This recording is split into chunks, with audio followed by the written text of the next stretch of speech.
Last year, the Grand National was marred by disruption from protesters and the deaths of 4 horses, including Borders-based Hill 16, who fell and broke its neck at the first hurdle.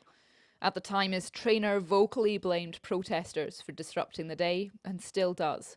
Suddenly there was word that people were on the course. We took a course into the parade ring.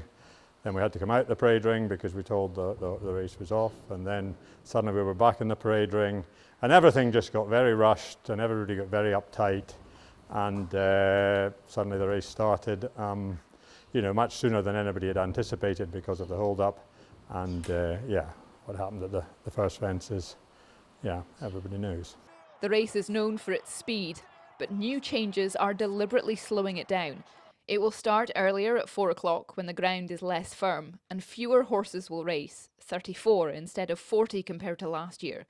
It's also a standing start rather than a rolling one, and the first jump, where Hill 16 faltered, is 60 yards closer to the start line, all in a bid to slow the horses down. With speed comes greater risk for the horses, so we want to create a safe environment, as safe as we possibly can. And as I mentioned, 10 years ago, the cores of the fences were changed, which was a huge step in improving the safety of the course, and the statistics have told us that the course is safer. The race has existed for 176 years, and it's not the first time changes have been made to the Grand National.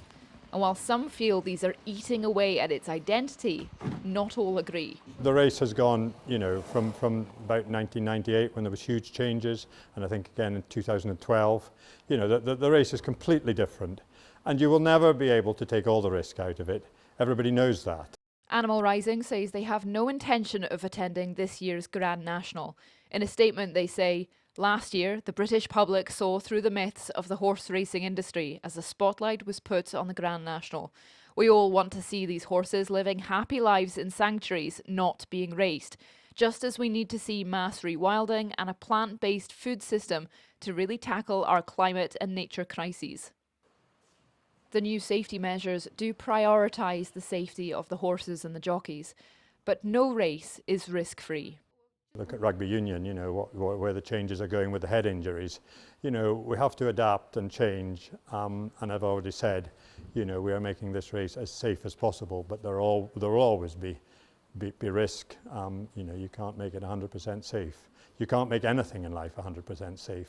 For all those tuning into Aintree, it's clear that no one wants a repeat of last year, and there's hope that these new measures will help achieve that. Isla Todd, ITV News.